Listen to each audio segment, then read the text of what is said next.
মাহকে তিনিছেও কৰিব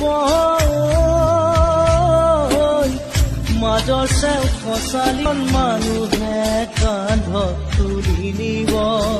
চাৰিজন মানুহে কামৈৰ ঘাটৰে বুলে বুলি